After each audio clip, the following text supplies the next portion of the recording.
Headache the rest of the time going to California. And when we got into had a concussion. yeah, Wairika, it was cold. We were at a whole boxcar full. Maybe that one of the boxcars they had for the hobos. Yeah, good. Anyway, one white guy would open the door and it'd get cold. Another guy would close it, and then it would stink so bad. Another guy would open the door, and that was cold there. So anyway, I got down there eventually.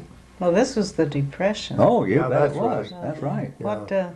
What year would you It say must have been you about- were 16? Well, about 36 or 7. I don't think I was 16 yet, Nice. because I got a job with Western Union by the time I was 16.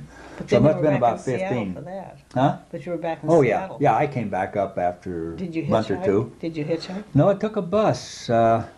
We were, I think that was the time I took the bus. Went to the Merced, and I had about 2 bits in my pocket. I put it in a slot machine and won about $2. And Depression was over. well, it got me back to Seattle.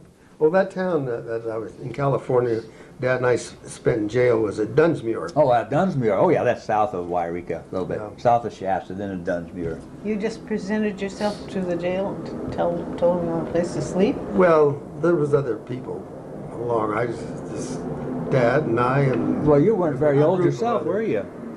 Well, let's see. I was probably 13. They kept you in jail, huh? Well, no, you know, the town of Well, I- Dunsmuir, they figure all these guys, they come in on the train, there's no place for them to go, so they say, well, why don't we feed them, give them a place to sleep, give them feed them the next morning, or clean them up and send them on their way. Well, I think Then they that get them was- out of town. Oh, I think they that- could turn them loose. There might be a little skullduggery going on. See? Well, that was good. Yeah, that was a good Did they idea. lock you in when they Oh, put absolutely. Oh, they did. We were safe. The town, not half was safe. safe.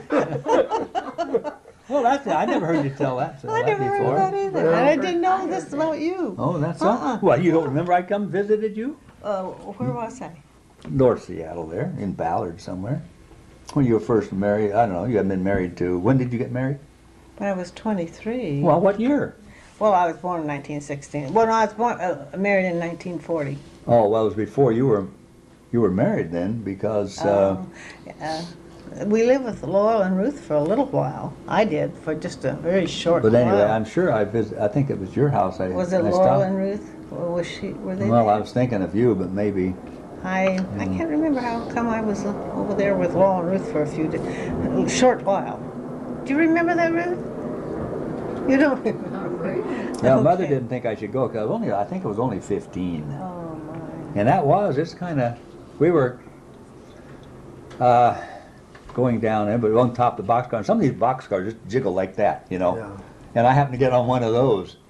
And you can't sit on, so I jumped from one car to the other while the old freight train doing about 60 miles an hour, just like they do in the movies. Doyal. Oh, that's Oh, we got down to Marysville, I think it's Marysville, where the railroad split. One goes over to San Francisco and the other one goes straight down. Well, I didn't heed the advice of the old hobos, and I took the first train out, which was the wrong one. It was one going to San Francisco. Well, I didn't want to go to San Francisco. So I got off there at Marysville, I think the name of it is, and there was some black guy there waiting for the train to come by, and they come fairly slow, but faster than I could run. Anyway, he took a run and he hopped this freight.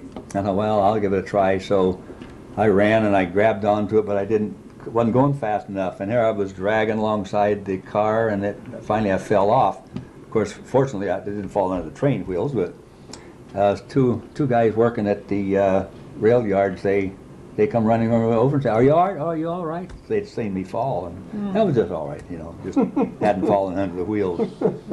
I think that's about the closest I ever come to getting killed, or my legs cut off or something. Hey, I saw a man get his legs cut off on the train when I don't know where we were, but I saw it and I came home from school. It was just white as a sheet. I told Mother, and I was. Speak up, Leoma. You're not speaking Oh, up. Those trains going by are. Yeah, that's right. The planes.